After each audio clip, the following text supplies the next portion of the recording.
Alright, hello there, it's demo time again. Hello, I am Carionto, and this is Happy St. Sheol demo. It has the word happy in it, so it's gonna be fine, right? There's not gonna be any depression or horrors or psychological nightmares or anything like that. No, absolutely not. Right? I have no idea. As always, I have no idea. I found this demo, I don't know when. While browsing the Steam queries, and here we are. Downloaded it months, maybe years ago at this point, who the fuck knows? Don't care. Let's start. Let's check the options first.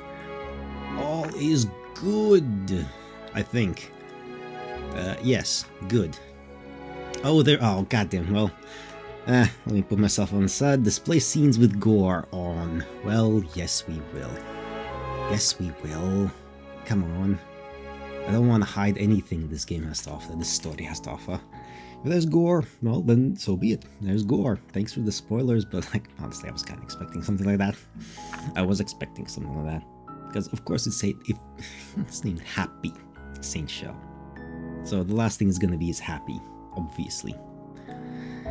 Well, we got presumably Sheol here with the little cross. She's taking a little bite of it.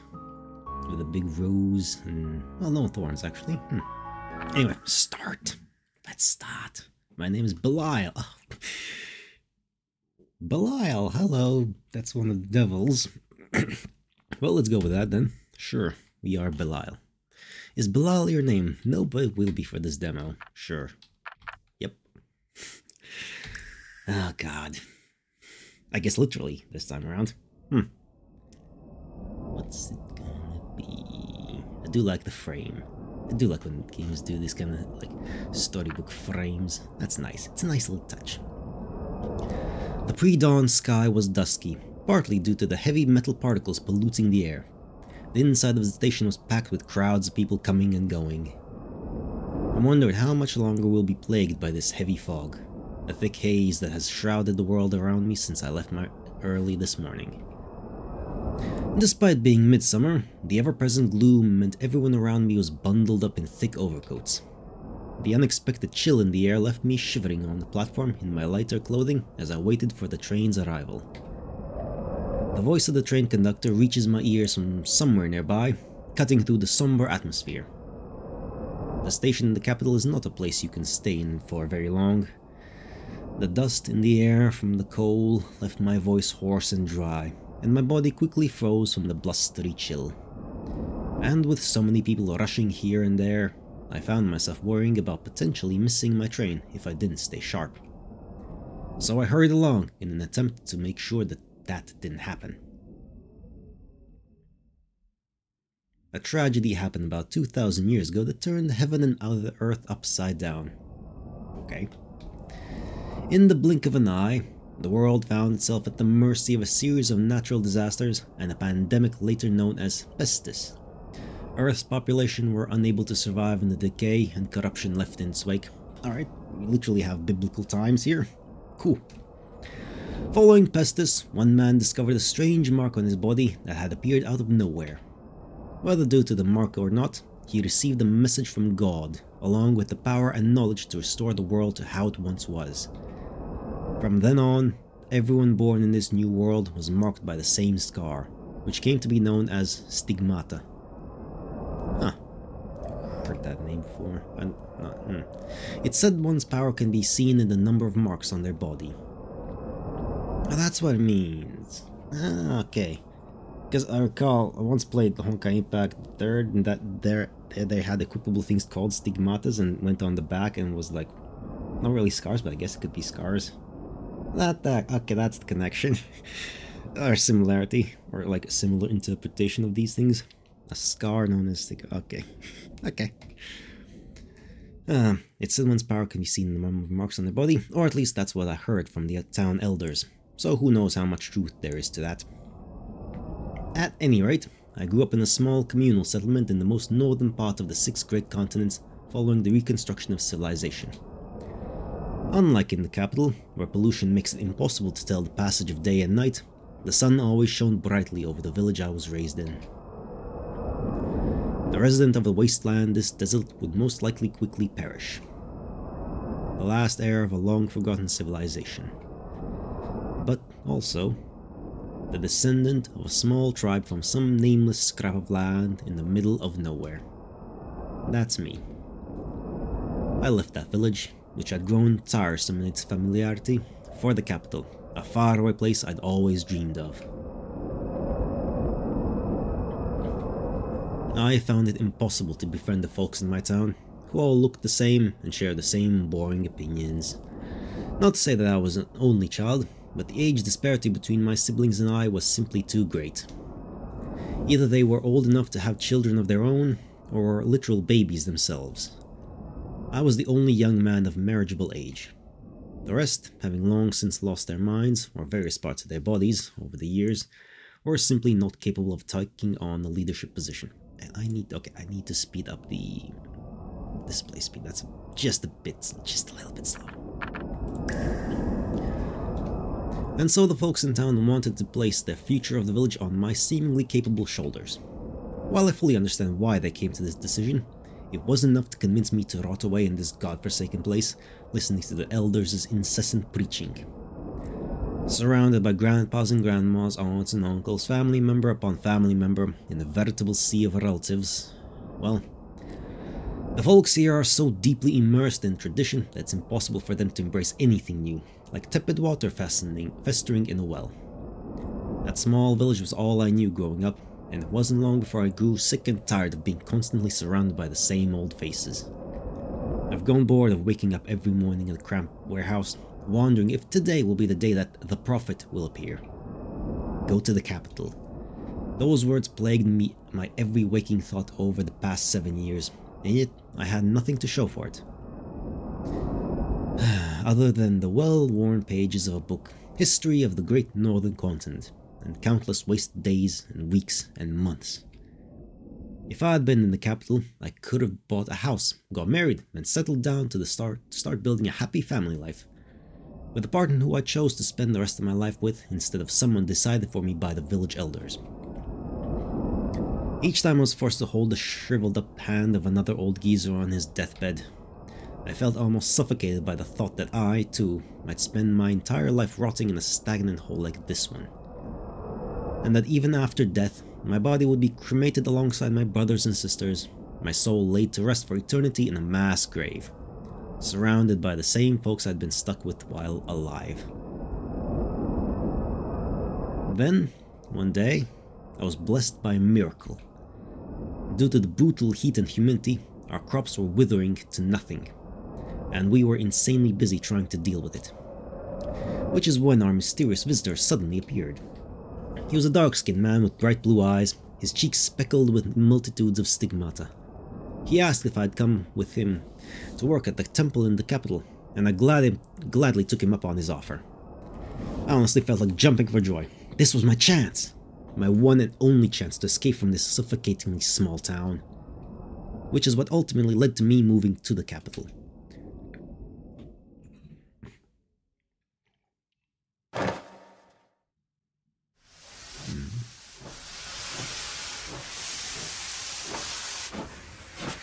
Steam engines, yeah. And there we have the first sprite of the game, or sort of. A cute little girl with a big suitcase. The train heading to the capital was incredibly crowded. It doesn't look like it, but can't be bothered to draw more people. Luckily, I was able to find an empty seat almost immediately, affording me the opportunity to set my heavy luggage down, only to accidentally knock over someone else's belongings with my own. Or is that us? I don't know. I heard a small gasp. No wait, no, we're a male of marriageable age and blah blah blah. I heard a small gasp, the other person clearly as surprised as I was. I turned to see a girl much smaller than me, enough so that I wondered how she had the strength to lug those giant bags around. Anime strength, come on, deal with it. I reflexively snatched up my own luggage and took a few steps back. With her shoulders slightly bunched up around her ears, she glanced between the seat and myself before finally sitting down. The girl with the light pink hair, her cheeks flushed a bright red, kept her gaze averted toward the ground. Unsure if she was still concerned about what had happened, I kept her in my sights through the ensuing chaos on the train. This music feels familiar. But there's a lot of similar music, so... No, it's not the same. It's slightly different. I don't know where I'm thinking of, but I have heard something. If not by the same artist, then definitely by the same school of thought. Without a word of warning, the sound of a nearby train signal announced our arrival, and a flood of passengers surged toward the doors. Just before the crowd swept me away, our eyes met for a split second. With a small nod, I just barely caught her lips move. Probably a word of thanks. I found myself forced along by the tide of clearly very busy people with places to go. Okay, bye. And we're here. There was a long line in front of the building I eventually wound up at. It seemed to be a checkpoint of sorts. Seeing the person in the cramped room on the other side of the window dressed in monk's robes, I was momentarily reminded of the sacrament of penance. I stood there silently as their eyes scanned me from head to toe before ordering me to wait. The inspector left the cramped room before being replaced a few moments later by a mild-mannered woman. Unlike the previous inspector, this brown-haired lady was not dressed in robes. Hello? Okay, hi. That's a cute art style. Does not scream woman, but sure. That's a child. I mean, she has an oversized coat. But let's remember there's apparently gore here, so don't get attached to the cuteness. It's gonna get decimated by blood. Again. Although, you know, Blood Lily loop just gave us the blood from the start, but you know, this is a slow burn. It's gonna make us suffer. This one's gonna make us suffer. You must be new here. What's your name? Belial, was it? My, what an interesting name. Almost as if it's taken from some religious text. Woo. What would you like me to call you? Belle. Sure. Belle. Works fine. Is Belle what you want to be called? Sure. Yep. That's fine. Now let's see here. Ah, yes. Your name is on the list of arrivals for today. The lady with the sweet-sounding voice handed me a piece of paper in a well-practiced manner. Yeah, you can say she sounds sweet, that's the best I can do. I caught a glimpse of her stigmata under her sleeve on her writing hand. Who exactly is she? Can you show me the stigmata on your body? I confidently shown her the palms of my hands, and she responds with a warm smile. You're pretty confident, huh? That's a good trait to have. Though for a boy with hair as black as yours, I'm surprised you don't have more. Is two not that many? Here in the capital, youngsters with black hair like yours tend to wield considerable power. Which is probably why they are few and far between.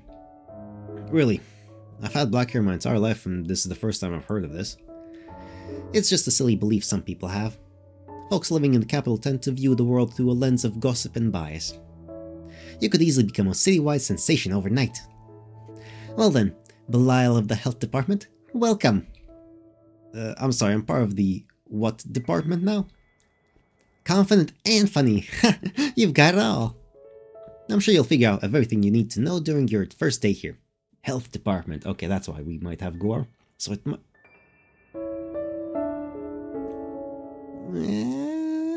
I'm not gonna say we're not gonna have to deal with brutal murders happening to us or people we get to know.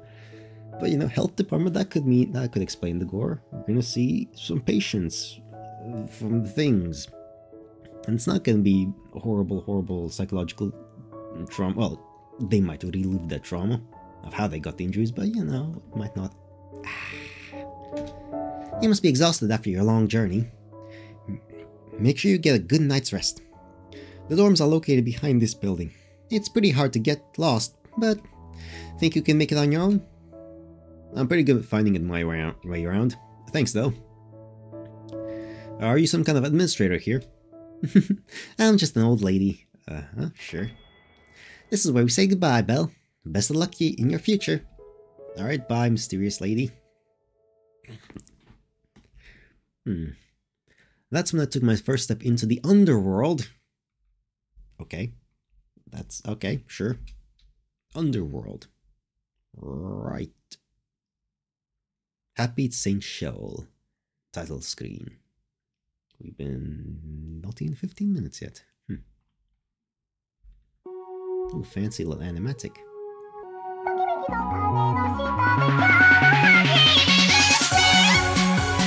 Oh, hey! YouTube copyright music. Oh, it's just a claim. It's really trying to present us with a happy, happy positive vibe, eh? Ah, there it goes. Never mind. I do like when they fuck with the intro videos. Was she naked there for a second? How is this? Okay, that was a bit creepy there. Okay, that's an eye. Oh, she's Greta. Alright. Yori. Wait, Yori. Okay. Oh, that's the title lady. Okay. Oh, those kind of things. Hey, we have a man there, actually. That's rare.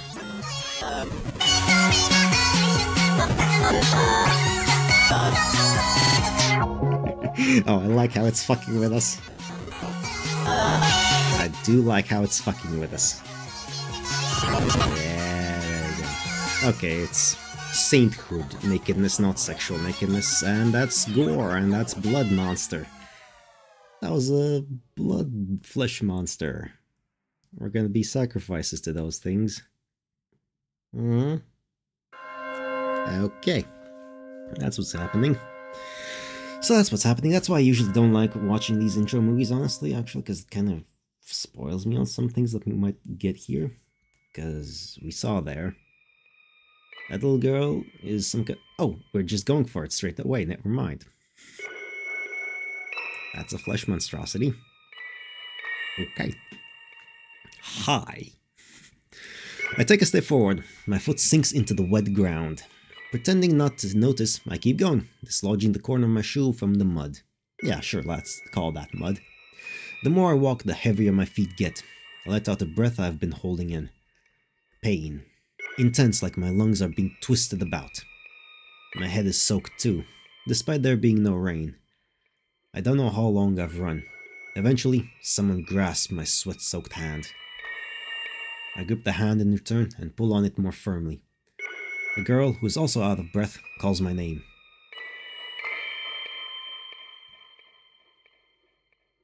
We skipped a lot. I think we skipped some important bits. Hey! Hello, little girl. You're shocked. Snapping out of my reverie, I frantically look around, trying to get a read on the situation. Yes, this is the temple door that I'd be staying in from now on. I wasted no time falling asleep after putting away my things, and in front of me, it's a cute girl. I can't process any of this. Well, you're fine. You're just awake, so that's fine.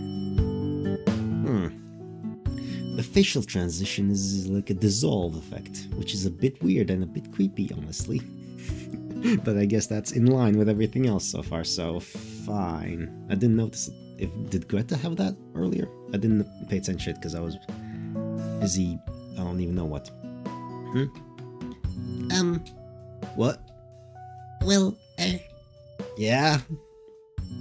they said new workers are to assemble in their departments in 30 minutes. Oh, I see. The girl hurries out of the room before I can even say hello. And so I've been left alone here in my room. I hear her footsteps pattering away down the hall. Okay, so what was that bit earlier with us running through flesh? I wanna know, but I guess that's what the demo is for. It makes me intrigued. And I'm already intrigued. How do we get there? What the fuck is the fleshy pits? I look out the window. The sun is already up. What time is it? I start searching my things, which are still a complete mess. For my habit. All who come of age are considered adults and are given the right to start working. If I'd lived in the capital, my coming of age ceremony would have been a year ago. Still, as of today, I was a respectable member of society. The first thing I noticed upon coming here was how my appearance was a little unusual compared to the people here. Everyone in my homeland had similar skin and hair color, but people in the capital all seemed paler and slenderer. By my standards, they looked much more unusual than me. In any case, whenever someone passed me, they looked at me in surprise. I guess I'm the unusual one here. The girl before did the same thing. That's weird. I feel like I've seen her before, maybe. Have we met somewhere? Strangely, I'm feeling deja vu towards her. I can't get rid of the feeling. Yeah, well, it's just a passerby on the train. It's just a coincidence, those happen. And maybe I'll figure it out when we meet, if we meet again. I head outside my room, which is still dark. Doesn't look very dark with the open window. Dormitory. What should I do? Go to work? Oh, there's choices. Oh, it's a game sometimes. All sorts of. Well, we don't have choices right now, but still. Oh, that's how we look. Oh, okay. Great, time to pump myself up for another day. Alright, he looks cute. I like it. I like that. Red eyes. Temple lobby. Alright. I head further in, where everything is just as dark. Weird. And open a door. A very specific stench attacks my nose. It's like they covered up the musty smell of old wallpaper and dust with a deodorizer or something. I even catch a whiff of rotten food. It's actually a little difficult for me to handle. I can feel it in my bones. This place is different from the others. Oh yeah. The fleshy monstrosity is the god that we feed and sacrifice to and make everyone happy and whole and all that jazz or something like that, you know. Like in Miskatonic. That was a good one. Although that one just threw you with the eldritch monstrosity, literally eldritch things from H.P. Lovecraft from the get-go. But here it's gonna be a bit different, I think. I'm not surprised it's cordoned off from everywhere else like it is. I go inside as a girl with a small frame quickly turns around at the sound of the door having opened. She scowls, then scampers noisily over to me. Okay. What's with you? You're late, and your clothes. Is this supposed to be some kind of joke? Oh, what's wrong with my clothes? Why do you have all those strange decorations all over your habit? Because I thought they were cool? How's anyone supposed to wear that stuffy outfit every single day anyway? Stuffy? You're about to cross a line with your frivolous games, you know. Who in the world are you anyway? They said we'd be getting someone accepted to the magic department on a waiver, but that black on black is all I can see. What? Her incredibly rude behavior takes me back, just a little, as I suddenly catch the strong smell of perfume behind me. A blonde girl appears out of nowhere, gets close to me, and grabs hold of my arm. Okay. Oh, she's a feisty one. With a little fang. She's got a little fang. That's always a plus. Ah, come on. Fighting on his first day. Please don't bully him too much, alright? Isn't he... She's the devil. Look at her bright red eyes. Although we have red eyes as well, so it doesn't matter. Something has been bothering me ever since I got on that train. At first I figured it was just a difference in pronunciation or accent, but apparently the language they use here in the capital is fairly different from the one where I come from.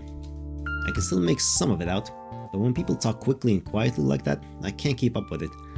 In fact, they just mentioned their names, but I couldn't quite make them out. I'm not used to the way they pronounce things here. Well, it'll probably come to me the more time we spend together. For now, I'll remember them as Chairwoman and Blondie. Fair enough. That will get me through this conversation at least, but if I mishear something important later on, it could be pretty bad on my end. For now, I can sort of tell that the short Chairwoman and the tall Blondie are friends. Chairwoman is ranting and raving as Blondie smiles, pats me on the back, and takes a step away. For an instant, for some reason, that gives me an awful chill. She's putting you on the spot. Anyway, isn't this supposed to be where orientation is? Are you newbies too? What? Who are you calling a newbie? We've been here a little longer than you, so we have seniority. She's a cheeky little brat, this Blondie. I'm just here because this girl said she didn't want to go alone. Hello, little one. She pulls a very pink girl over. I didn't even notice her before. The new girl stands over there awkwardly in front of me. She heaves a little sigh that sounds anxious and keeps her eyes down, only occasionally glancing up at me. And once again, I can't help but feel like I've seen her before, literally this morning. This morning did... Anyway, yeah, I'm her big sis. Oh, okay. Wait, you look nothing alike. That's because we're stepsisters. Sure. Hey, would you say something? I know you can at least introduce yourself.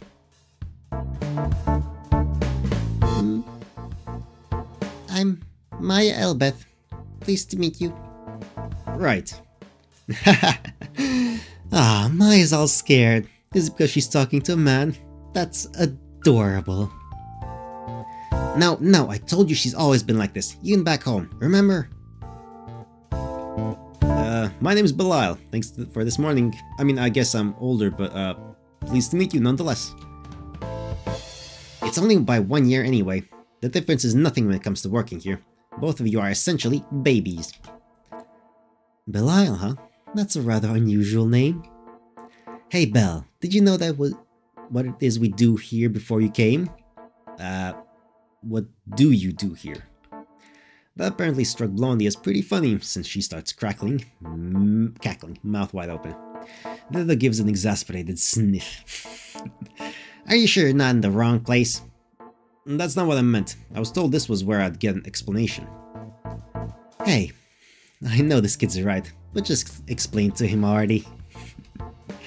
Fine. But I'll only say it once, got it? Maya, make sure you listen to this again.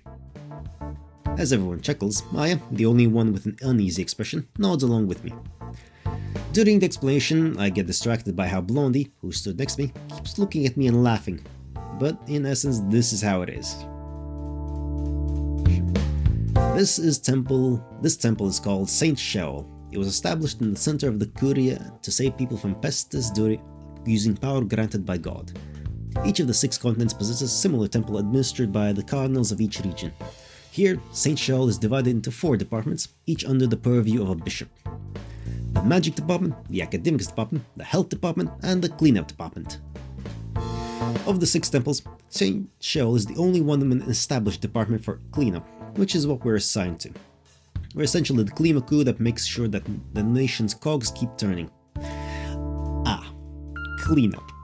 That could mean literally anything. That could be literally physically cleaning up a mess, or it could be cleaning up someone who is a mess. And after a week of training, we'll be acknowledged as official members of the clergy. I wanted to make sure I understood everything properly, but it didn't seem like they'd answer me outright. Without a choice, I saved my questions for later and tried to organize all the new information in my head. I see. Well, thanks. Are Maya and I the only new workers today? This department is always understaffed, but we get new people at the end of every month. Little by little, on a regular basis, that sort of thing. Oh, did you want to meet the other boys and girls? Don't worry about that. You'll be able to soon. I've got plenty of friends to introduce you to. Sure, Blondie. I hear the door open again. The two of them break off the idle conversation they were lapsing into. And the stern-looking one.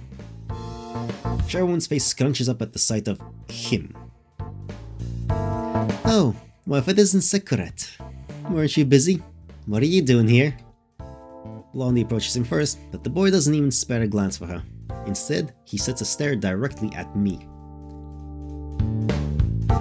Wait, I thought only new members could come in here.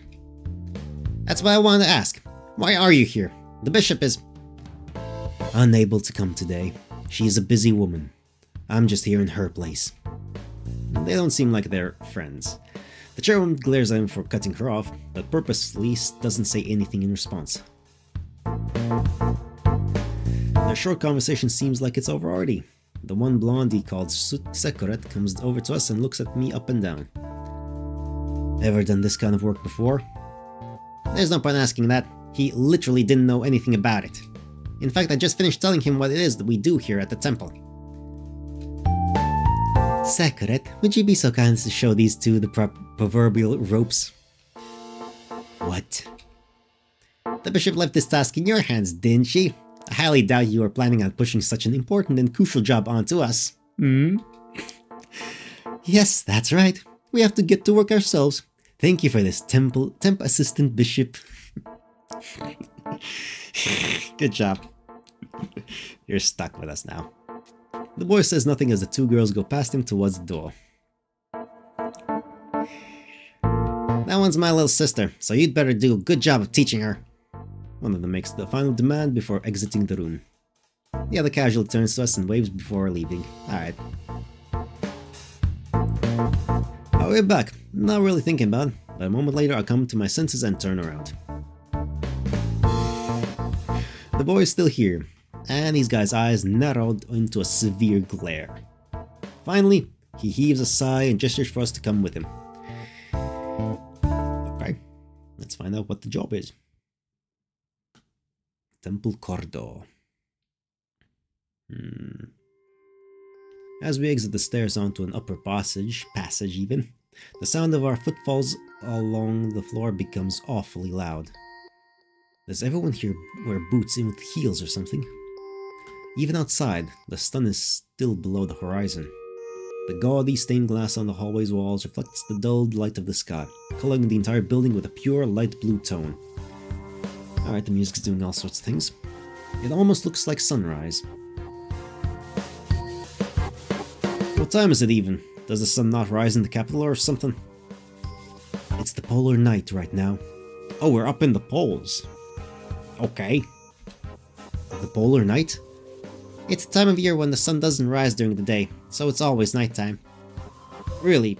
Ma, you're pretty smart, huh? Does that mean it's going to stay this cold? It's the poles. I suppose. Do you not like being cold, Belle? I come from a warm place, so I can't quite get used to it. Wait, did you just call me Belle? Well, I like calling people nicknames, so would you rather not? It's fine. No, I like it. Feel free to call me anything you want. Oh, good. Secret, right? If it's alright with you, would you mind if I called you Rhett? Yes, I'd mind quite a bit. Hey, look how hard Maya is trying to talk to you. You could at least be a little nicer. Look at Sekuret. Do you think he's capable of being nice? He's being abused or something. Maybe. I'm making assumptions based on the bandage. He could just be clumsy. He could very well just be a clumsy boy. Without turning around, he takes out a binder. The papers inside were written using a typewriter. On them are designated places, ranging from simple addresses to nonsensical sequences of numbers. Several of them have been checked off in red ink. Record the work you each perform in here. It's fine to simply observe since it's your first day, but starting tomorrow, you'll have to actually do the work and write it in here. What kind of work is it? Let's clean up. Sekuret says nothing to us, instead quicking his steps and turning the corner, going past the checkpoint. One look at the white rosary around my neck and the examiner silently lets us through. Hey, I asked you what kind of work we're doing. Trailing behind him, I ask once again. He coughs nervously. Did I make him mad or something? It's a very legitimate question. One that if people don't answer it means that you really shouldn't be here. You really don't want to be in a place where people don't tell you what the job even is. If you're a new hire or something, like that's not a good sign. That's really not a good sign. I mean, we're gonna be cleaning up the flesh of the holy saints or some bullshit, but you know. Slam! Before leaving through the entrance, Sekuret pulls out a hand cart. It clatters loudly on the floor. All sorts of cleaning supplies, plus a few sacks, are piled upon it. Take this. He says it in a rather high voice, as though his vocal cords haven't been affected by puberty yet. Well, tough shit, his puberty has hit. In my voice, he is like 30. As part of the cleanup department, our jobs are to sanitize the work areas of other departments that get dirty from exterminating evil spirits, to clean up and deal with any reported corpses, and to exterminate the pests that have been growing in number recently. We also perform preservative treatment on dead bodies, assist in their funerals, and get rid of the lost. Essentially, any troubling work like that, the kind that needs manpower, falls on us. The lost? You don't know about them? After I repeat the unfamiliar word, thinking about it, Sekuret stops and turns back around to us. He doesn't reply with an answer. I look at him blankly, after which his gaze shifts to Maya. Apparently she knows about this. I'm the only one who doesn't. Seeing that she does, Sekuret shakes his head and starts walking again. You know how people possess sacred power. Yeah, the stuff needed for the stigmata to appear, right? Yes, it's also called God's only mercy to man. That's just how incomprehensible this power is to people. But what do you think happens to this great sacred power when its vessel dies? I'm guessing it doesn't go away? Correct. Back home, the tradition is to cremate people immediately after they die. Instead of looking upon the faces of the dead, we gaze at the blazing flames, enduring the distinct odor of burning flesh and saying our goodbyes to the fire. I was never happy with that, so one day I asked the big man in the village about it. I just realized now that he said something very similar. Human corpses couldn't be returned to heaven without immediately burning their bodies. Otherwise, their lingering resentment would remain in this world, and they would become monsters that crawl along the ground. Oh, so that's what it is. It's corpses. Seems like in a world with this kind of stuff, cremation should be the go-to method everywhere. The hunks of flesh, controlled by that sacred power, have no consciousness nor memories. They either continue moving until they run out of energy, or, more likely, they attack people. They don't have consciousness, but still have instincts, or something like it. It's up to us to retrieve and deal with them. We never have enough people for it. Essentially, we take people in without even checking their number of stigmata or their status in society. The rest of the world doesn't take kindly to us because of it. Since you two are still in training, though, you won't be directly sent to the pesties. Instead, you'll probably be doing simple jobs like cleaning. Well, that's a bit of a... Sakura continues to walk as he explains, his voice flat and disinterested. The cold terminology pierces my ears as I travel down the dark path. I'm not completely sure I have an accurate understanding of the terms and explanations I've heard. Living flesh, that's what it is. Next to me, Maya's gait has been growing more and more unsteady, yeah, no shit. Her imagination is vivid. Thinking her feet are tired, I look at her in worry, only to see that she's shaking and her face is as white as a sheet. Doubting exhaustion is the only thing at play, I purposely raise my voice. By the way you describe it, the cleanup department are just slaves of the temple. Perhaps, but its work is necessary to ensure the smooth operation of the country. Yeah, like, for civilization to exist, there needs to be grunt work. Someone needs to be doing the grunt work. Hopefully, eventually that will fall onto robot slaves, which is their purpose. Like, literally the point. Like, that's literally the whole point of robotics, as AI and stuff like that, to replace the shit nobody wants to do. Anyway, I'm not gonna ramble here. We're not here for the rambles, extensive ones. We're here for a demo. After traveling a bit, he stops in front of a residential building. I can see plenty of signs that people once lived there, but not a single person in sight. As I hurry to catch up to him, my foot catches on some kind of flat board. There are several of them sticking out of the ground. They look like signs that are trying to keep people out. Nobody told me about any of this beforehand. Would you just be quiet for a moment? Excuse me? Angry at his cold complaint, my voice becomes rough, but a moment later, he smoothly passes a mask to me. Confused, I say nothing more and take the mask from him. After he gives another mask to Maya, he starts rolling up his sleeves. Breathe through your nose as little as possible. That's a bad sign. Sakura puts on white rubber gloves that go all the way to his elbows. Then he puts his own mask on before taking out a relatively large bucket and a few sacks from the hand cart we brought here. Having lived in a harsh place where people died every day, this wasn't my first time seeing corpses. Nevertheless, the sight I witnessed once I passed through the door was a terrible one. Maya gasps and tenses, her body shaking. I step in front of her to block the view. Even through all the white smoke from the disinfectant, I can clearly see the maggots covering the floor like a living sheet. Okay, gross. With too much exposure to moisture, the wooden floor has rotted away, and the pieces of the corpses are stuck to it. They've begun to melt and have already turned black. Flies buzz around the crushed, desiccated skin. Unable to breathe at the horrific sight, Maya covers her mouth and nearly falls to the ground. Her delicate arms and legs are shaking. I feel so bad for her. I'm also concerned over what might happen if she really did fall. Yeah, you don't want to fall in the fleshy goo. It's awful. Yep, maggoty corpses are awful. You call this awful? This is proof that this person lived. Have some respect. Yeah, that's a valid point of view as well. Yeah, sure, maybe, but it's just a dead body now. You're not supposed to shove stuff like this in other people's faces. Well, it's also proof that this person died. Seko decides from inside his mask and picks up a sack. I'll handle this. Stand back. If you just stand there, you'll get in the way of my work. Is that a normal thing to say in this situation? Work is work, you get used to any kind of work. I want to argue with him somehow, but more than that, I can't leave Maya alone. Because of how stifling the air in there was, the air outside feels awfully refreshing now. Refreshing, even. Maya leans against me, finally putting one foot in front of the other with some steadiness. Eventually, the hand softly holding my shoulder squeezes tightly. She's still shaking. Eventually, she lets go and heads over to the wall. Before I can think of something to say, she loudly vomits. Fair enough. The watery, mostly uncolored contents of her stomach fall from her mouth to the floor in clumps. She then slides down along the wall to the ground, not even a hint of color on her face. Are you alright? I ask, walking up to her to check on her. She bites down on her lower lip and groans in pain as she shakes her head. Yeah, she needs to rinse that vomit from her mouth.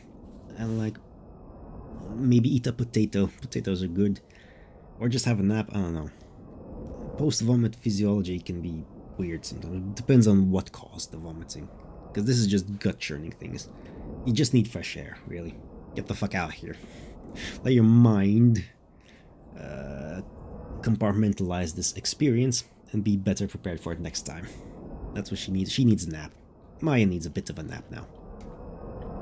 Her eyes are squeezed shut and tears fall quickly from them. Also, I guess the stench would cause reactions like that. I can't do this, she weakly stammers. I said I didn't want to do it. I didn't want to come here at all. Hey, calm down. Come on. I used the outside of my mask to wipe the bile from Maya's mouth a little at a time. She was driven here to this polar region, and now she raised her voice in terror. She looked so much smaller now. Sensing my feelings, Maya sniffles and uses her own sleeve to wipe her eyes. I wish I was in your shoes, she says. You get to go to the magic department once your training is over. Despite being inarticulate through her wheezing, her words resonate clearly in my ears.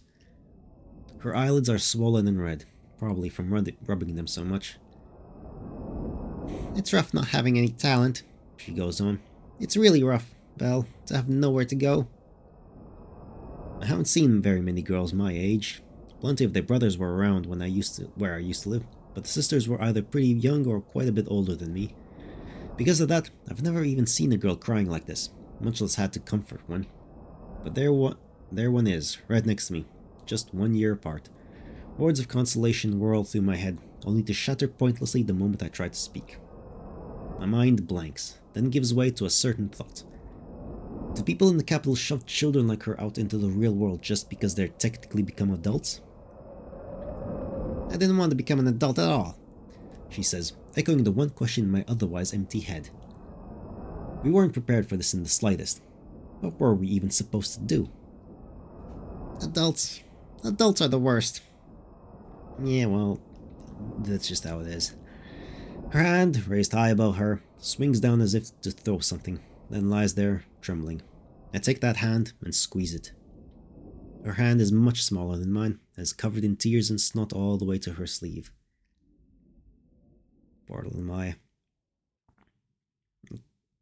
I'm not going to say it's going to be okay, because it's not going to be okay. We've already seen a bit of a glimpse of the future, so it's not going to be okay, but you know. And then, I'll help you, I say. Maya's eyes widen as she looks at me. With what? She asks. Her confusion sounds a lot calmer now than before. Her ragged breathing has been steadying out too. I'll just help you, I repeat, no matter what happens, and no matter what you need help with. Maya is surprised, but I'm downright shocked. I didn't realize I'd grabbed her hand like that. I release it. As I do, her wide eyes slowly return to normal. That probably calmed her down a little. She looks down like she usually does, then sniffles. A little shock like that can help. Re-establish the mind to function. I'll reassess the situation, you know. Shocks are good sometimes. It depends on the situation and depends on the shock.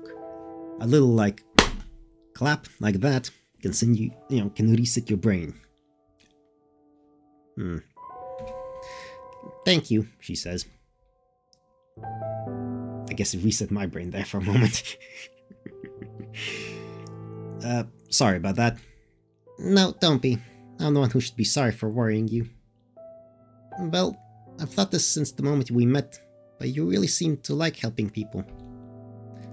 From the moment we met? You don't remember? We met on the train coming here. Wait, really? Oh, now you mention it. So that's why I felt like I've seen Maya somewhere before. We go back to the house and hear the clatter of the handcart. The empty sacks from before are now full. He must have dealt with the gore inside. I glanced to the side, accidentally locking eyes with him. Sekut uses a dirty glove to lower his mask, then hands a mop and broom to us, one each. Ever cleaned before? With rags, sure. Then could you get the living room looking nice? I picked everything up, so... Ah, gotcha. Don't think you can stomach it? No, I'll be fine. You're only human. I won't demand the perfect job on day one. But this is the easy part, so you need to at least do your best with this. Right.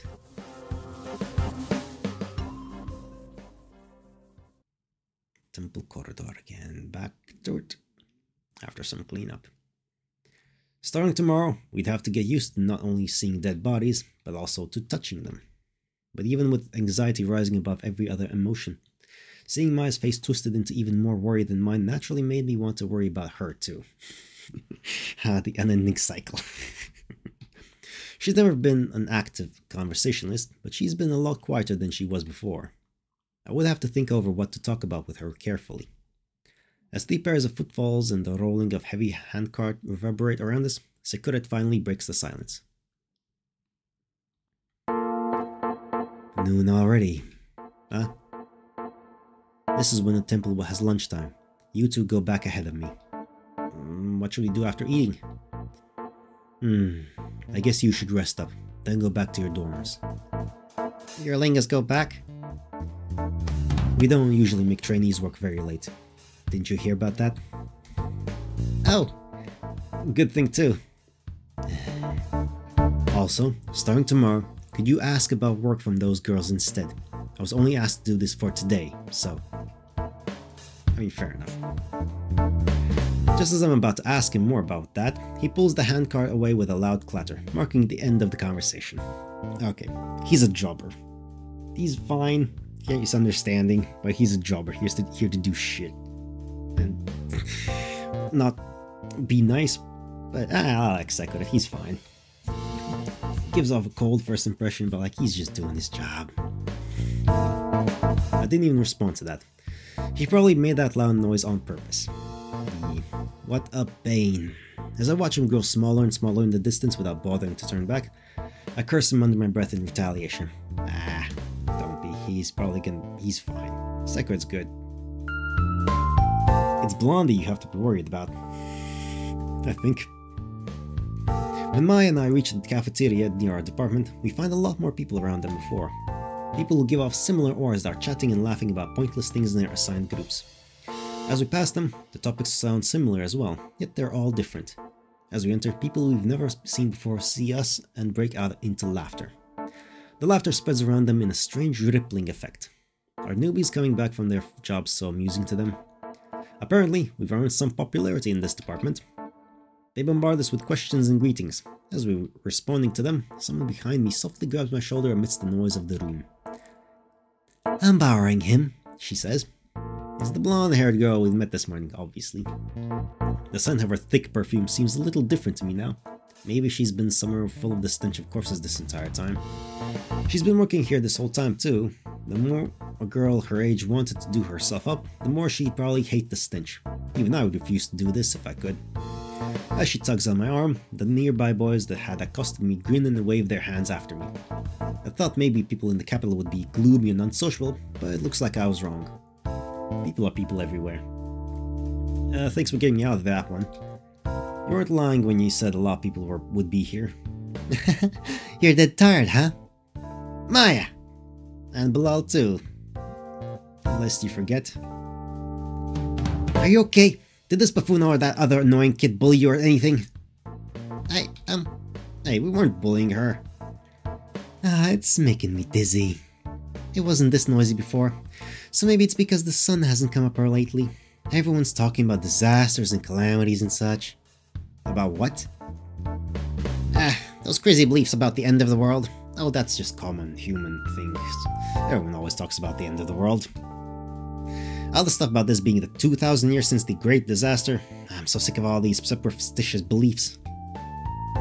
Yeah, and we had so many applications for a while when all the apocalyptic rumors about the Great Flood were going around too, didn't we? And those magic department mooks almost worked themselves to death.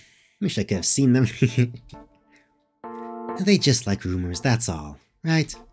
Yeah, right. Anyway, how's work, you two? Pretty rough, yeah? It was, more than I expected. Actually, I'm not sure I'm ever gonna get used to it. You might not ever. It's still really rough for us, too. The Cardinal here was the one who set up this insane department. He's got to be touched in the head or something.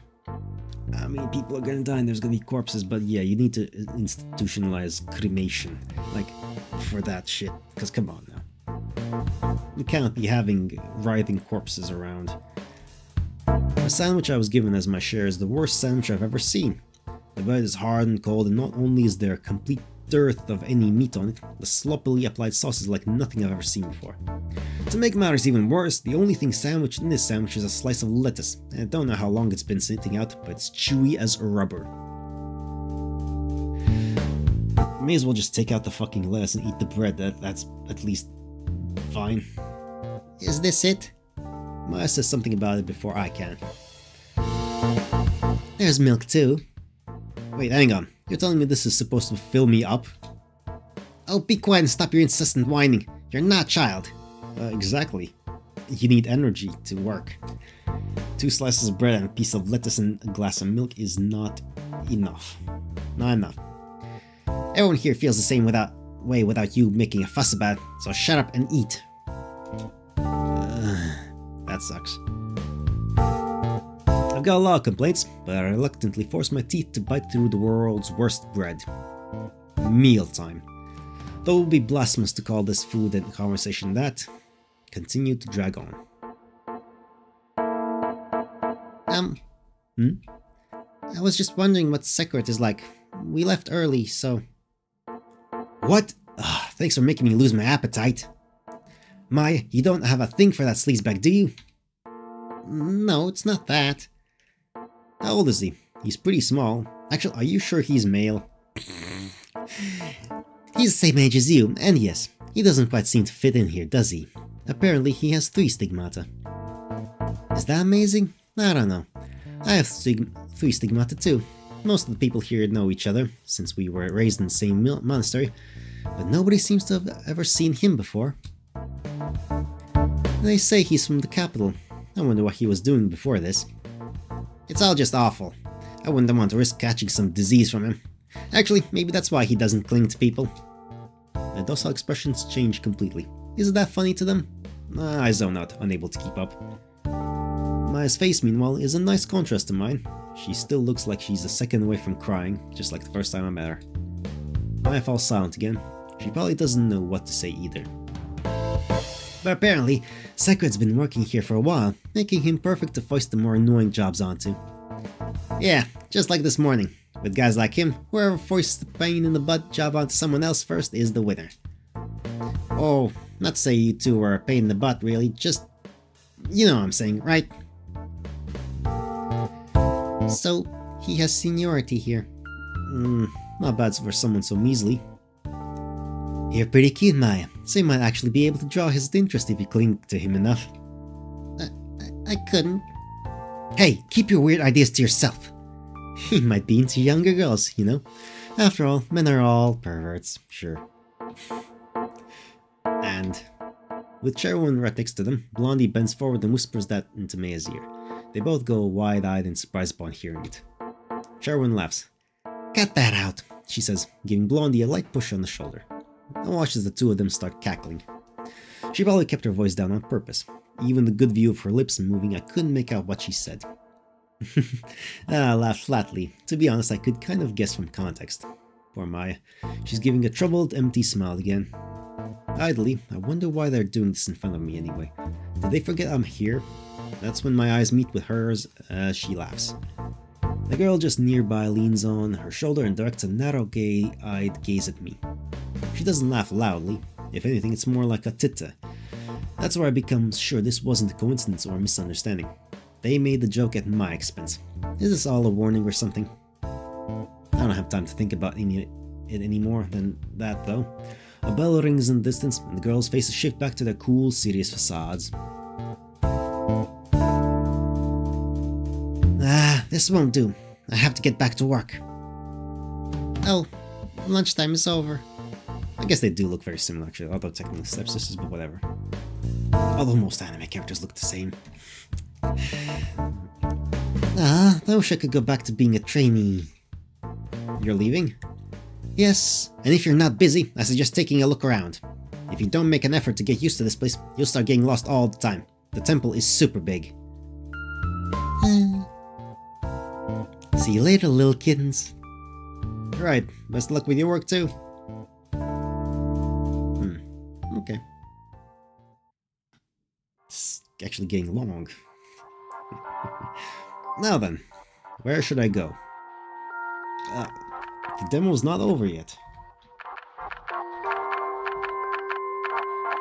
It's been an hour. Fuck it, let's continue. Let's go to... Fuck it, let's go to the infirmary. Let's find out something. Let's meet... Oh, I think we're gonna meet Greta then. She talked about health department. I proceed through the darkened hallway past the central fountain. It's weird hearing people's voices coming from all around me, and yet the sky is pitch black. The cold smell of marble that's lingered in my nose this whole time suddenly vanishes as soon as I turn the corner. It's replaced by the sweet, buttery scent of baking bread coming from somewhere close by. Ah, she bakes. I don't think you're supposed to go in there. I'm sure they'll let us off the hook if we tell them we're new here. I don't know. It's fine. Before our argument can progress further, the door flies open, her yelp of surprise ringing in my ears. Hello. Well, well. Ah. You two again. Are you on break? Don't just stand there. Come on in. Are you sure? I don't know. Great, don't mind if I do. Stop being so meek, Maya, it's fine. She's a kindly old lady who's not old at all.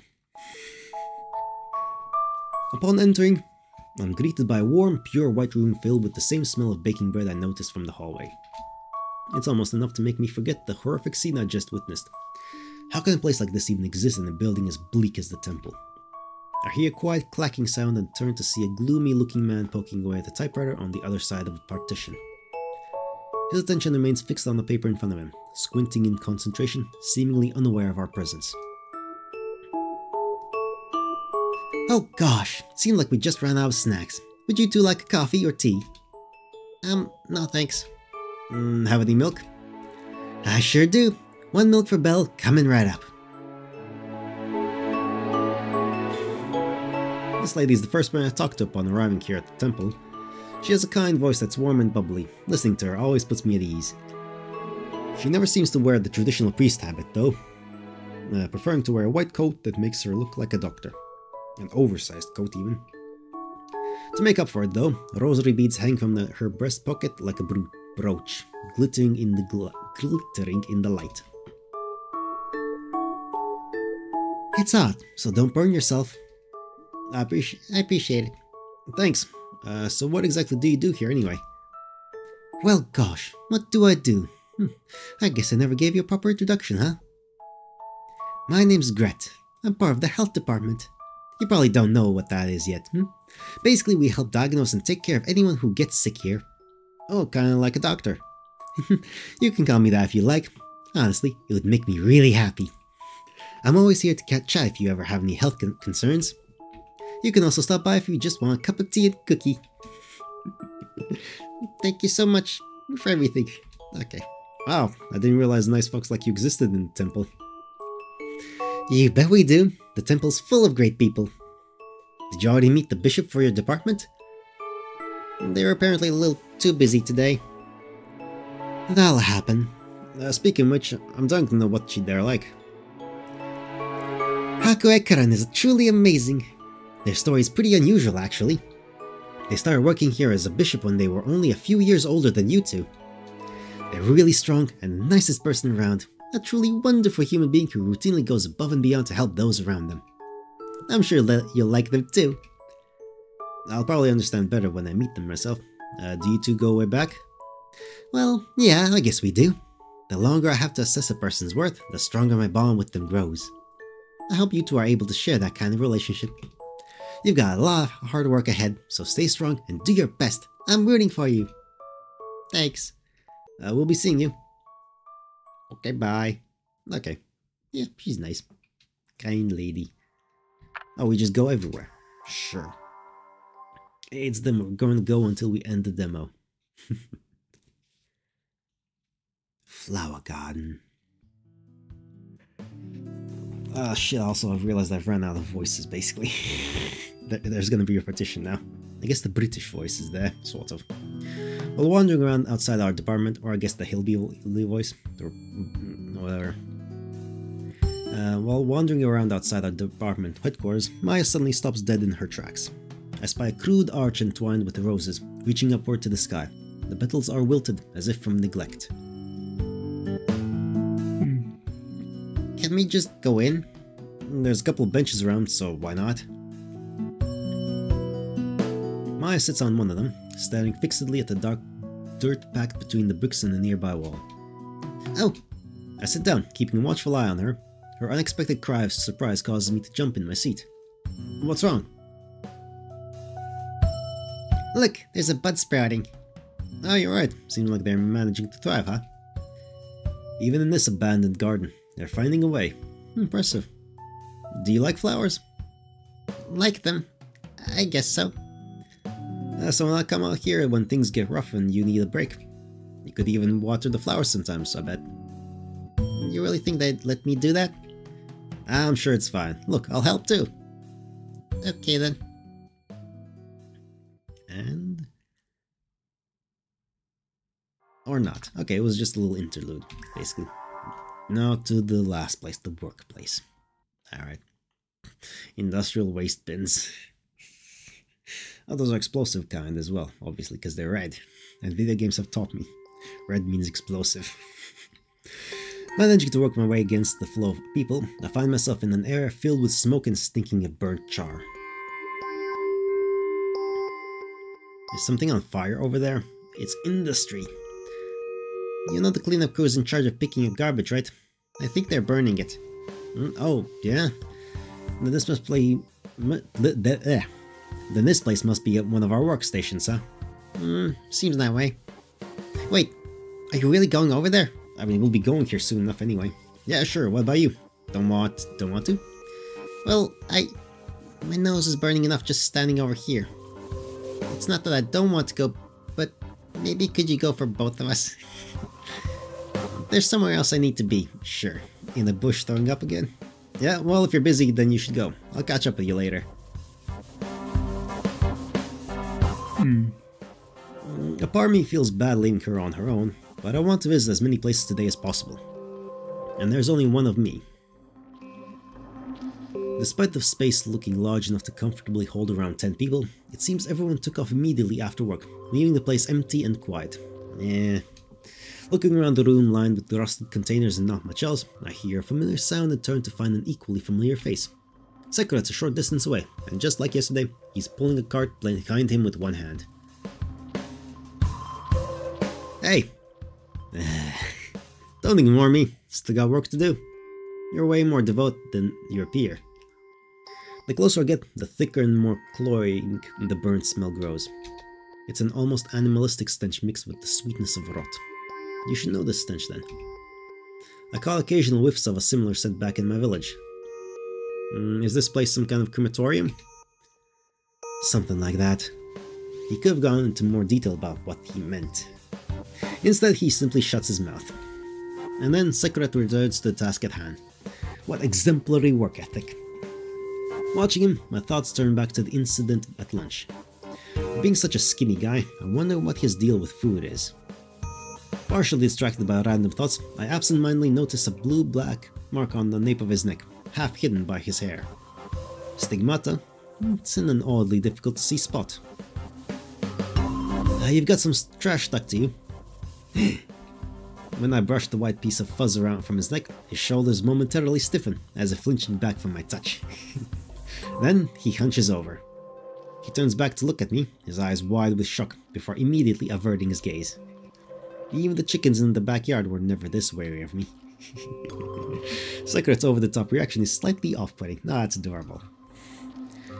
If there's nothing for you to do here, then go home already. Come on, I said that's talk. You've been ignoring me all day. You and me. Talk about what, exactly? Look, I get it, you're a grouchy guy with an awful personality. I don't care how you treat me, but Maya doesn't deserve your sarcasm. I thought it was obvious, but Maya's a girl. What does her gender have to do with her ability to get her job done? He basically straight up said she can't do her job. Seriously, and what would you do if Maya heard you just now? Thoughts? You know, it wouldn't hurt you to be a little more nice when asking others for favors. You were scouted to work here, and yet all you've done from day one is chase women. What? You truly are scum. Shut up and listen, smartass. You've been running your mouth so much I want to slap you. Who do you think you are? You are the one who needs to shut up. The only guy running his mouth around here is you. We haven't had that many interactions yet. What the fuck is he talking about? Chasing women. The dull thunk of a container hitting the ground echoes loudly in the silence. I guess it's just prejudice because he's got like dark skin and black hair, which is uncommon in the city or something. He sat his back to me this whole time, and I barely have time to register what's going on before he turns to face me.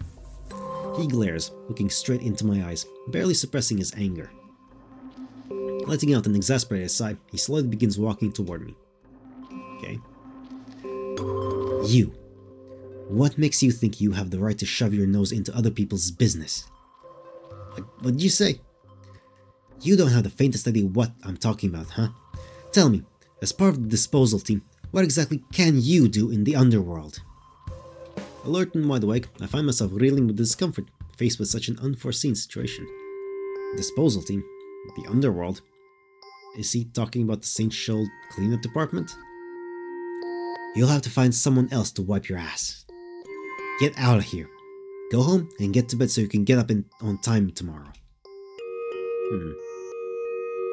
While I stand there, uselessly trying to untangle the words that lay clumped together in a mess in my throat, he brushes past me on his way who knows where. I'm once again left behind, unable to speak up in my defense. Alone and unable to bear this abominable silence, I trudge off, feet dragging behind me. His attitude coupled with his emotionless warning only excites my rebellious nature more. What an insufferable prick. I mean, I guess you could see him that way, but because the hostility just kind of came out of nowhere, honestly. I heard that first impressions speak a lot about a person, and if it's true, then that guy is an absolute piece of shit. I wouldn't go that far. The bad reputation that precedes him makes for far more sense now. That look of pure hostility on his face when he met me for the first time, his intentional choice of words meant solely to piss people off. Thanks to him, my thoughts are a damn mess. Well, looks like it's all downhill from here. Quite literally as well, probably. Darkness. Temple front gate. The sky is pitch black. I have a feeling my sisters are long gone by now. Are you gonna head back too? But what about you? I was thinking of spending a little more time taking a look around. What will you do if you get lost? Don't worry. If there's one thing I'm good at, it's always knowing where I am. Fair enough. I watched Maya trudge off, her shoulders slumped, before giving a full body stretch. Time to get a better grasp of the neighborhood. Again. Going to the unknown. To where we're not supposed to go. Not yet. The blue-black color of the sky has blended into the air around me, making it even colder. They told me the capital was chilly, but I didn't think it would be this frigid. Is it night now? Or is it actually morning? The sky has been dark since this morning, so I have no way of knowing what time of day it actually is. As my surroundings rapidly darken, an uncertainty I was trying not to think about crawls up from the bottom of my mind. No, I can't. I can't be lost, can I? I'm pretty sure I'm not very far from where I started. But this deep, overgrown, unpaved path is definitely enough to scare me. That's just great, I say, admitting to my blunder. I scratch the back of my head. There's no point standing around like this, so I turn around to go back the way I came. But then, on the other side, I see what looks like a building. It has huge glass windows, plus a big cylindrical tower or something. If I'm not mistaken, that's a chapel, but something seems off about it. It dominates the space around it, like some abandoned building. It's the only thing in this completely overgrown outdoor area. I approach it to check things out. Still nobody around. Through the dirty windows, I see vines growing up the rotting walls like a monster messily devouring a meal. Whatever the case, it certainly doesn't seem to be in use. Escape. I hear the sound of something scratching along the dirt and sand. If that's a mountain beast, I'm in trouble. I hurry and hide myself, then look in the direction I heard it.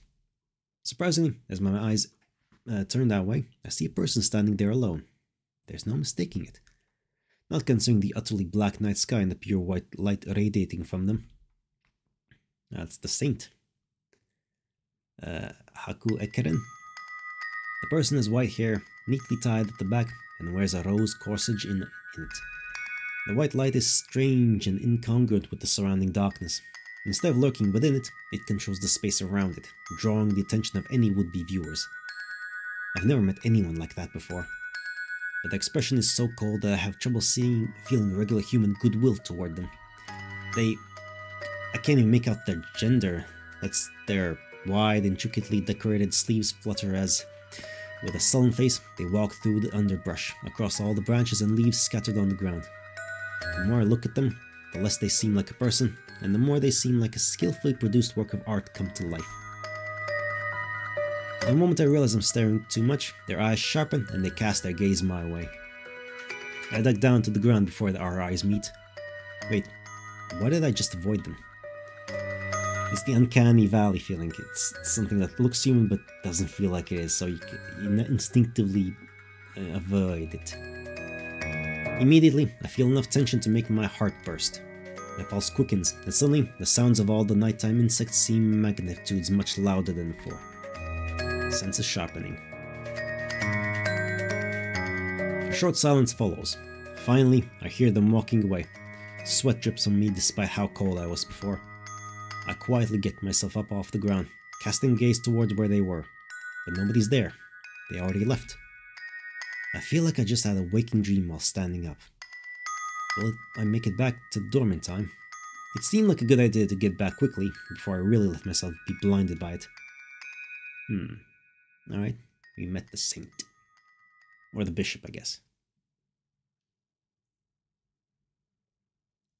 Take 2. Come on, no. We're ending. The demo is over, has to be. But it's not, I said I would go until the demo actually ends. So fine. It says. I open my leaden eyelids and an unfamiliar white seeps into my groggy consciousness. An unfamiliar ceiling.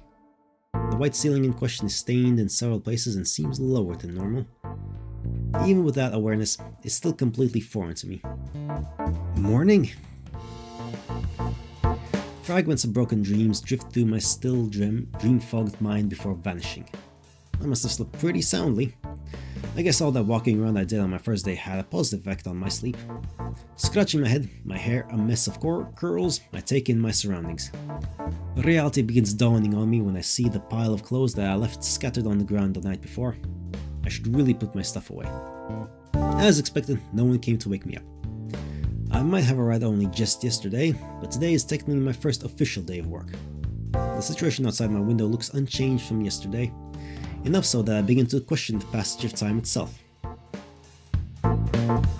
Dormitory. What should I do? Go to work.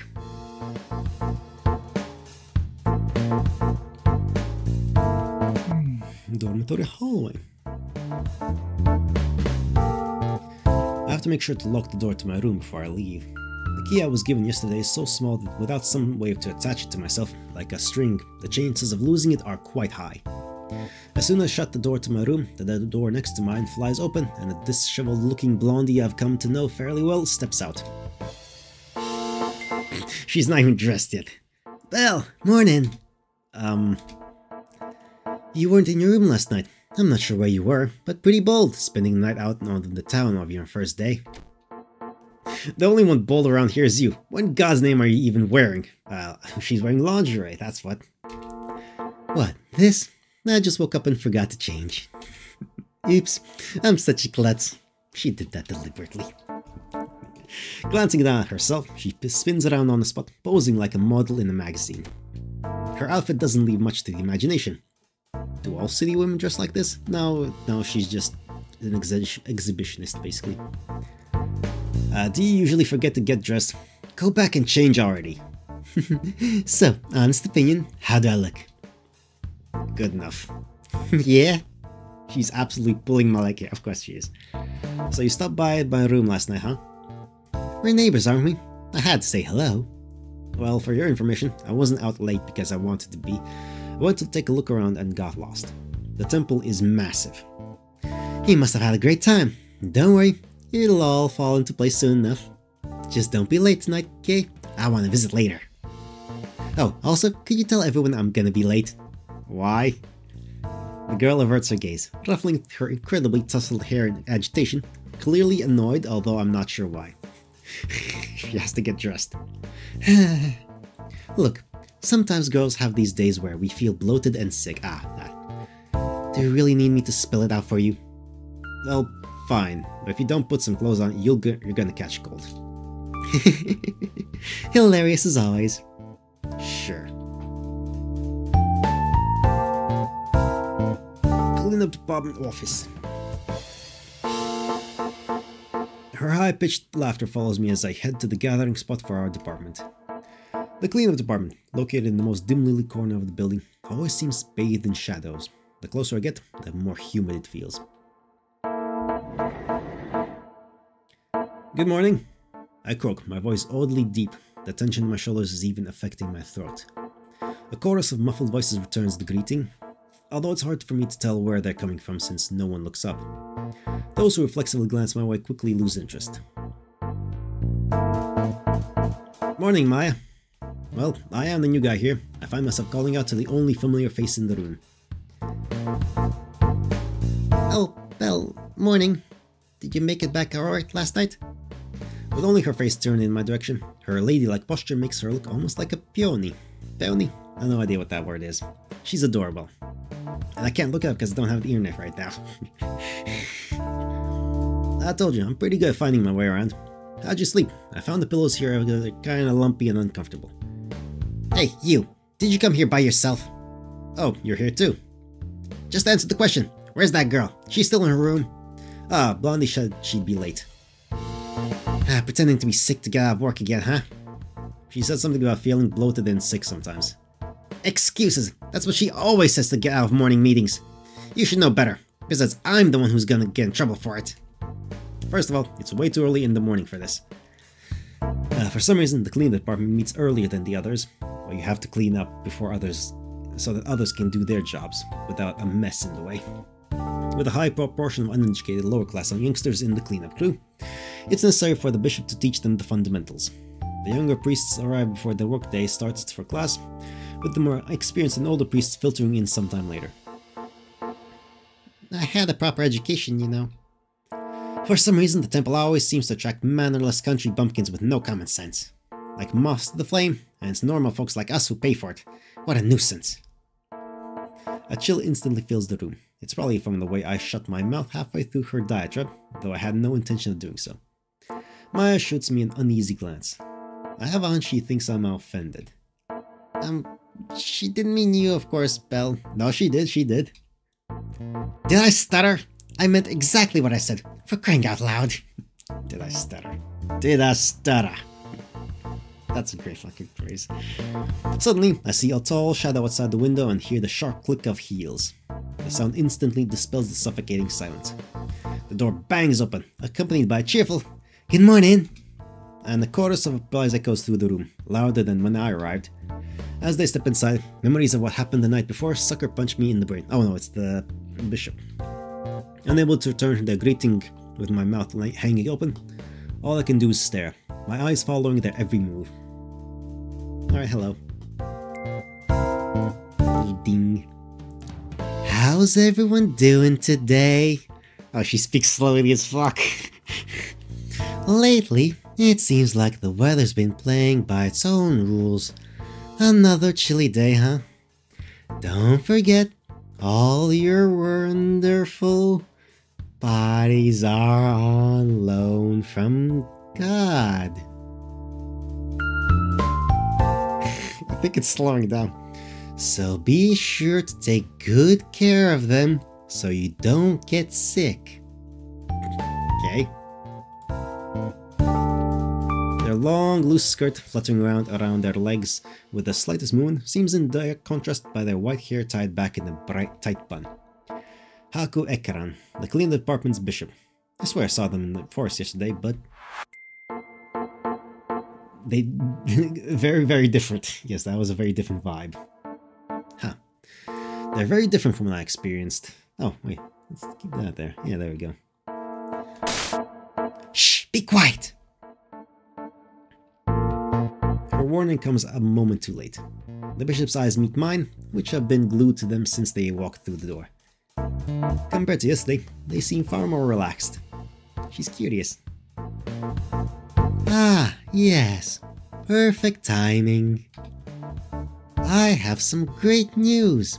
We have a new brother and sister who will be joining our department from today on. And this is our first proper face-to-face meeting. Okay, I need to know if she actually... Let's speed this up. Or does it still go so slowly? Oh, and suddenly went super fast. And this is our first proper face-to-face meeting, isn't it? My apologies about yesterday. I had urgent matters to attend to. Yeah, she just speaks slower. They speak in an oddly low voice, as if trying to hide their naturally more high-pitched one. Oh, no. Their laid-back drawl combined with their uniquely odd pronunciation leaves me struggling to understand them. Oh, they have that. Well, you probably struggle to understand me sometimes, don't ya? I struggle to understand me sometimes as well, so it's fine. Not really, that's a bad thing, but whatever. Meanwhile, their eyes continuously dart around the classroom with sharp, quick movements. Now then, you two, go on and introduce yourselves. I cough quietly, trying to shake off the awkwardness of having everyone's eyes on me. It'd be great if I could speak without my voice cracking. My name's Belle. I come from an area fairly far from here. With this being my first time here at both the temple and the capital itself, I'm still pretty lost. I heard I might be transferred to a different department once my probation is over, but for now, it's nice to meet all of you. The bishop, who had been listening with an expression of bewilderment on her face, belatedly claps in response. Did I say something strange? It doesn't bother me, but I'm worried about Maya. I glance over to see her frozen in fear, her entire body stiff as a board, her eyes glued to her fingertips. Ahem! Eat! Her sister claps her hands together, breaking the silence before it can deepen any further. Maya looks so miserable, legs shaking with fear and unable to look up from the floor, that I can't bring myself to watch. She's like a newborn baby animal. I'm Maya Elbeth. Nice to meet you. Well, well, a Melbeth girl, huh? How adorable. Yes, she is. Unlike with my intro, there is some scattered applause, though it comes off more like mockery than a genuinely warm welcome. I have a feeling it's probably directed more at me than her. Crap, why is the disposal team looking this way? For someone who usually stares people down with overbearing confidence, she's had her gaze focused on her feed this whole time, and I can hear her mumbling and swearing under her breath. Seemingly unaware, the beaming bishop opens their mouth once more. It's this lack of awareness that makes everyone around them suffer. Nah, it's fine, she's great. I wish the two of you the best of luck. Go get 'em. I like her already. I like Haku a lot. She's enigmatic, but like very... The bishop then immediately dives into a history lesson. They talk about the prophets, stigmata, the rotting sea, and the rotting sea. I would like to know about that one. And the barren wasteland unfit for human life. Okay, fine, barren wastelands, we have plenty of those, sure. But the rotting sea... I'm pretty proud of myself for not dozing off halfway through. Fair enough. What we do for others, we do for the Lord, our God. He watches over us, always. It's about time for the meeting to start, Your Excellency. Sekret steps in, suddenly interrupting the bishop's edifying sermon, albeit seemingly without a hint of malice. His voice isn't loud or commanding, but it's enough to instantly change the atmosphere in the room. The bishop's eyes suddenly widen in surprise. Well, well, my, there I go, losing track of time again. Now then, everyone, make sure to help your two new colleagues out if you see them having trouble. I'm gonna have to really slow down. And you two, do what you're told, okay? Feel free to ask if you have any questions. Speaking of which, do you have any questions? The better question I've learned is, what questions do you have? Instead of a yes or no, it makes you formulate a question like to ask. The uncomfortable silence between us is once again thankfully broken. Doesn't seem like they do. In that case, be sure to love one another, today, always, and forever. Sure. And with that, the bishop gracefully departs, followed closely by Sekret, cloaked in a black veil. Even the way the bishop moves is bizarre. The detachment between their joints makes them look like a strong marionette, as if they hold no control over their own limbs. 'Cause they might not. They might be a collection of multiple people underneath that garb.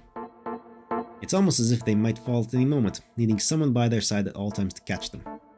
And almost as proof of this, Sekret's eyes remain glued to the bishop's back as they leave together.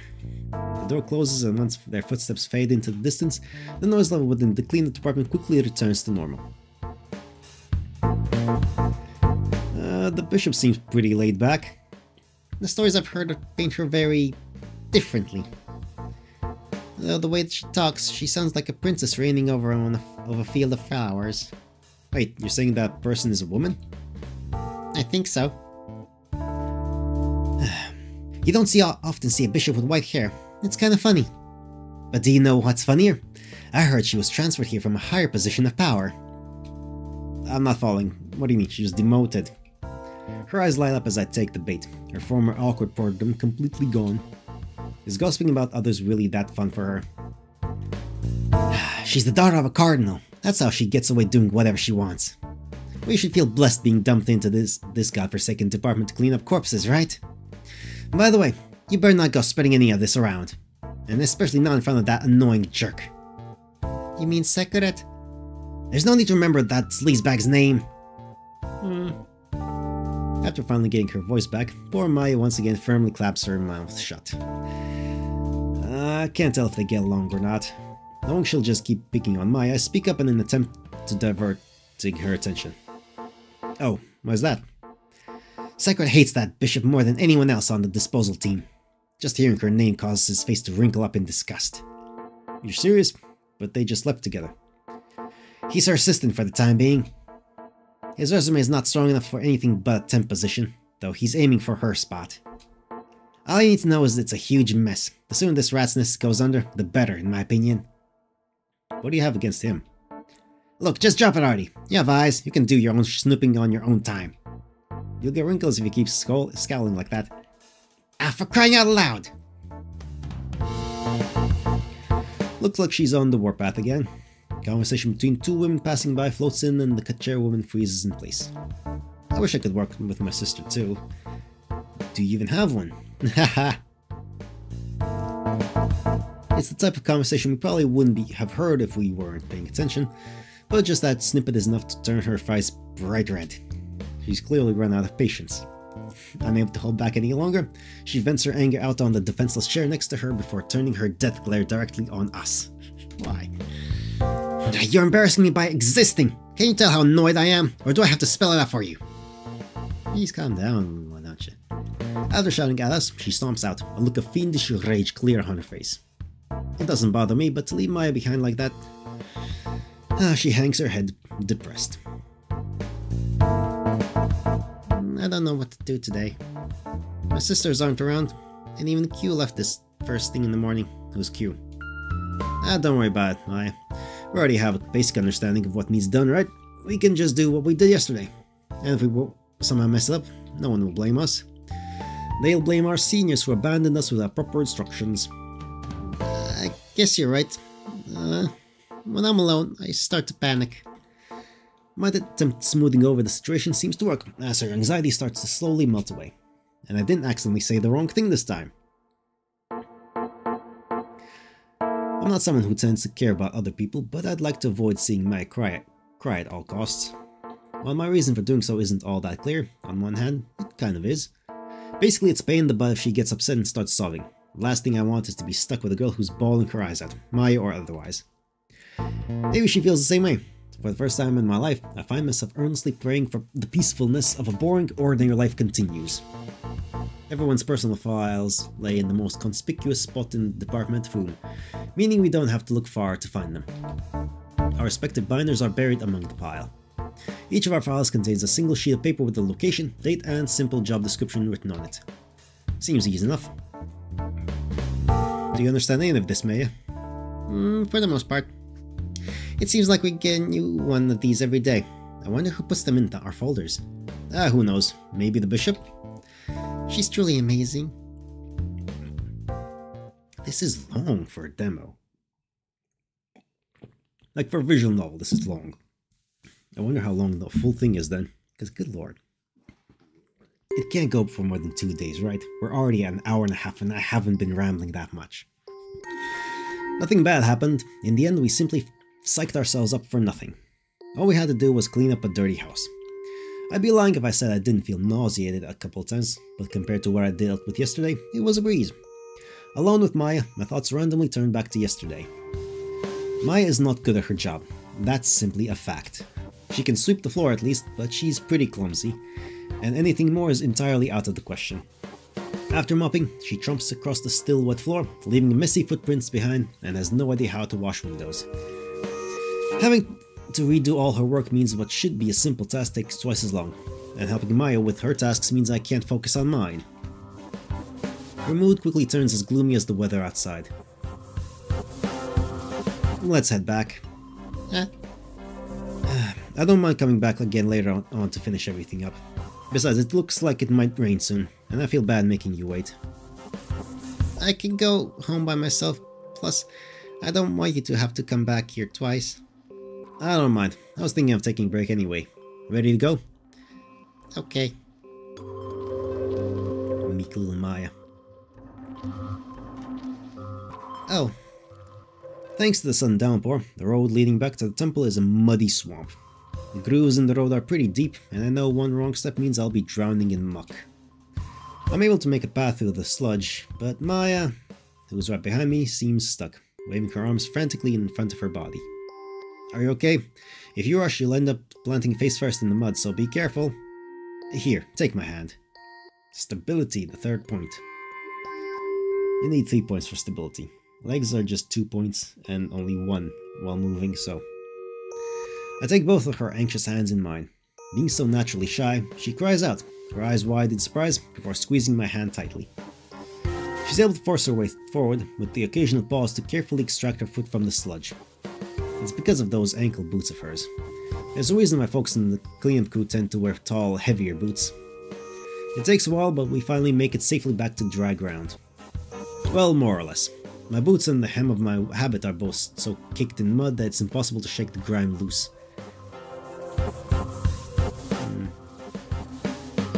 Maya, who steps into solid ground a moment later after I do, looks pale as a sheet, though I quickly understand why. Her formerly white socks are now stained with black with mud, just like mine. It didn't take us that long, but the hand Maya clung to is numb from her death grip. I notice her usually pristine hands are spotted here and there with dirt, thanks to the hard work we were doing earlier. Realizing the same thing, her mouth begins to quiver. I'm really sorry, Belle. And then she apologizes again. It seems like, ever since we came here, all she does is mutter one apology after another. I don't find her annoying or obnoxious in the slightest, but no matter how many times I tell her this, she just ends up apologizing even more. It's the Canadian in her, come on now, it's fine. It's like each word I say only seems to make her more uncomfortable. All I want in this moment is to hurry back to the temple and rip off my boots, which are filled with dark black mud. But instead, impressed by how hard she tried to keep up with me without giving up, I was slowed down to match Maya's pace. That's nice of him. Oops. Temple lobby. We arrive back at the temple to find small groups of people scattered here and there around the main hall. It's usually filled with folks around now, but for some reason, everyone's focused on the staircase leading up to the second floor. Oh. Alright, there's Haku and somebody else, with a skull there. I follow their gaze only to immediately stop in my tracks at the sight before me. 3 people, all dressed ridiculously, are descending the staircase, one after the other. As soon as the 3 appear, all the priests in the vicinity place their palms together, bowing in their direction, almost as if dictated to do so. Very confused, I glance over at Maya only to find her with her own head bowed in reverence like everyone else. I'm the odd man out. Well, to be fair, that's normal around here.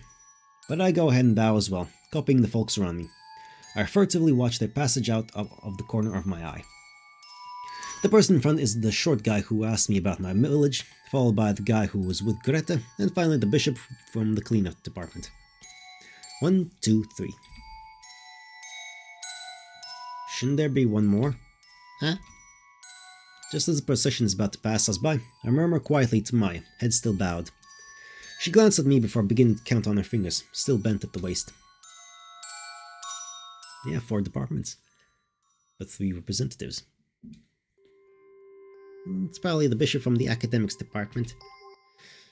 Speaking of which, I don't think I know much about that department. They basically decipher for ancient texts and research things. Only very smart people are accepted. Oh, so that's it, huh? Yeah. Actually, my big sister has always dreamt of getting in, but no matter how hard she studies, it's not enough. Oh, but please don't tell her I told you that. She'll get angry at me again. You two from the disposal team, don't just stand there. Go get cleaned up. The priest barks at us as they walk by, reminding us of something that completely slipped both of our minds. The mud caked on my pants is a dried up brick of muck by now. I glance over to see Maya looking down at herself, blushing furiously. I'm gonna go ahead and wash myself off. You should hurry up and get changed as well. Are you heading back early today? I'm not sure. I'm sorry, but I really have to go. Sure. Be careful on your way back. I'll see you later. Maya hurries off, but upon realizing she's tracking mud everywhere, slows down as she heads deeper inside the temple. My opinion of her doesn't change, even if she's dressed in rags and caked in mud, but I can tell she doesn't feel the same way. The cleanup department is the only one with 2 showers. One in the temple and one in the dorms. Perhaps it's just the time of day, but a shower with the only sight being naked male flesh as far as the eye can see is an abomination from any perspective, at least to me. I have no plans on staying long anyway. I'm not a huge fan of how humid it gets in here. The wetness in the air is so oppressive, it makes it hard to breathe. And the faucet doesn't make a lick of sense to me. Either the water is scalding hot or freezing cold. No in-betweens. Yeah, that's someone else's faucet for you. I'm already sick of having to take this many showers. God, it's still going. Some full VNs aren't this long. Having hurried maybe a little too much, I arrive at the cafeteria to find no sight of Maya. The 2 seniors who'd gone off with her are here, which means she's probably just taking her time. I've been sitting for too long, my joints are crackling now. Standing in the doorway, waves of people move in and out around me. Each time someone sits down, whether alone or in pairs, a musky scent wafts into the air. It's the stench of death, something you can't wash away with soap and water. It's inescapable, and enveloping everyone who works here. I hear people constantly say they'll never get used to it, and yet it seems that they have. I personally can't stand it, but my discomfort has already become part of my daily life. Maya's face naturally surfaces from my jumble of thoughts. I remember how she looked in her muddy boots, her skirt an embarrassing, wrinkled, sullied mess. I can't help but worry about her, enough so that it's kind of comical. She must smile sometimes, right?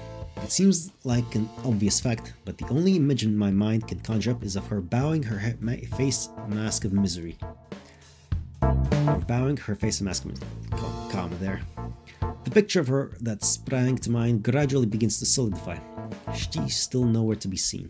I have a strong hunch that Maya is probably skipping dinner tonight, and so I hurry up to grab some bread for myself before it runs out.